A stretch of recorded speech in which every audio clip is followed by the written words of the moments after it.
प्रिय साथियों नमस्कार।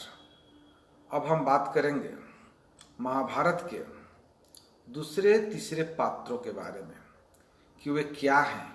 जैसे जैसे हम आगे बढ़ेंगे गंधारी की पट्टी की तरह आपकी आंखों पर जो पट्टी है वो भी धीरे धीरे खुल जाएगी, क्योंकि आप और हम जो समझते हैं कि महाभारत का युद्ध तीर धनुष कमान से लड़ी गई थी, गदा तलवार से लड़ी गई थी, लेकिन ऐसा नहीं है। यह जो लड़ाई है क्षेत्र और क्षेत्रज्ञ की लड़ाई है। यह शरीर हमारा क्षेत्र है और इसको जानने वाला क्षेत्रज्ञ है। यह लड़ाई जो है जमीन पे नहीं लड़ी गई है, हम और आप रोज इससे लड़ते हैं, रोज जूझते हैं। यह विजातीय शक्ति और सजातीय शक्तियों की लड़ाई है। ये देवासुर संग्राम है। दो शक्तियां हैं, एक है दैवी शक्तियां और एक है आसुरी शक्तियां। इसको हम सुर और असुर की लड़ाई कहते हैं। हमारी दो प्रवृत्तियां हैं, एक तो नकारात्मक और एक तो सकारात्मक। तो मित्रों, हम इसी कड़ी में आप सभी को बता रहे हैं कि धृतराष्ट्र है अंधा। अंधा किसे कहते हैं? अज्ञानी को। अज्ञान रूपी धृतराष्ट्र। अज्ञानी को मोह पैदा होता है। अज्ञानी मोह के वशीभूत होता है। जिसको ज्ञान हो जाता है उसका जो है मोह नष्ट हो जाता है, सभी ज्ञानियों ने कहा है। तो अज्ञानी को मोह रूपी पुत्र पैदा होता है। मोह रूपी पुत्र कौन है? दुर्योधन। दुर्योधन कौन है? दूषित धन, मोह। जहां मोह होता है उसके बहुत सारे विकार रूपी भाई होते हैं, इसीलिए उसकी संख्या सैकड़ों में होती है। और धृतराष्ट्र की पत्नी है गंधारी। यदि अंधा राजा होता है तो प्रजा भी आंख पर पट्टी बांध करके उसका अनुसरण करती है, क्योंकि वह उसको अपना पति मान रही है।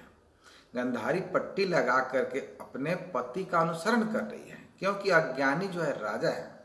तो पढ़े लिखे लोग भी अज्ञानियों का अनुसरण करता है। बहुत सारे लोग आज देखिएगा आडंबर में, पखंड में, कर्मकांड में अज्ञानियों का जो है अनुसरण कर रहा है। जैसे ही आपको ज्ञान होता है मोह का नाश हो जाता है। नष्टो मोह। जब अर्जुन का नष्ट मोह हुआ तभी वह अपने से विजातीय शक्ति से लड़ने के लिए तैयार हुआ। वह विजातीय शक्तियां हैं काम, क्रोध, मद, मोह, लोभ, अहंकार इत्यादि। उसको जो विजयी हो जाता है, उसको जो जीत लेता है, वही वास्तव में युद्ध जीत पाता है। यह जो लड़ाई है कोई तीर धनुष कमान आपको गद्दा तलवार की नहीं है, यह आंतरिक लड़ाई है। उसी की कृष्ण ने व्याख्या करी है। तो मित्रों, ये जो अज्ञान रूपी धृतराष्ट्र है, संयम रूपी संजय है, अंधा भी टटोल कर चलता है। उसका सारा जो शक्ति है उस दिशा में केंद्रित हो जाता है। वह सुनता है, समझता है। किसके माध्यम से? संजय के माध्यम। संजय कौन है? संयम, संयम रूपी संजय, उसके माध्यम से। अंधा तो यहां तक भी है कि वो नोट भी गिन लेता है और नोट भी पहचान लेता है, क्योंकि उसकी जो संयम शक्ति है, जो संयम है, उस दिशा में कार्य करती है। तो यहाँ पर संजय जो है संयम है। संयम रूपी संजय के माध्यम से अंधा भी देखता है, सुनता है, समझता है, लेकिन वह मोह के वशीभूत है। पुत्र मोह। दुर्योधन कौन है? मोह है, जो उसके वशीभूत है धृतराष्ट्र। तो उसी के वशीभूत है पढ़े लिखे लोग भी, गंधारी भी, जो आंख पे पट्टी लगा ली है। तो मित्रों, जैसे ही आप आगे बढ़ेंगे, ज्ञान की आपको प्राप्ति होगी, तो आपका मोह नष्ट हो जाएगा।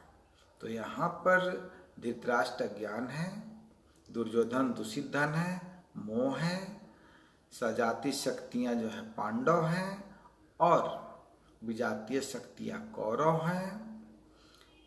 और पढ़ी लिखी समझदार आँख वाले जो अंधों का भी अनुसरण करती हैं, वो जनता है, आप और हम हैं। जैसे ही आप ज्ञानी होंगे आपका मोह पर से नष्ट हो जाएगा और आप ज्ञान को प्राप्त हो जाएंगे। तो आप अपना निर्णय अपने विवेक से लेने लगेंगे। आगे हम और भी सारे पात्रों की चर्चा करेंगे, सजातीय पात्रों विजातीय पात्रों की चर्चा करेंगे हम। आपको कर्ण की चर्चा करेंगे हम, नकुल सहदेव सभी की चर्चा करेंगे। आपका जो द्रौपदी है कोई पंचाली नहीं है, वह एक ध्यान रूपी महिला है जिसके 5 पति हैं। 5 पति का मतलब क्या है, उससे 5 पुत्र पैदा हुए उसका क्या मतलब है, इस सभी विषय पर हम आगे चर्चा करेंगे अगले वीडियो में। तब तक आप सभी को जय श्री कृष्ण।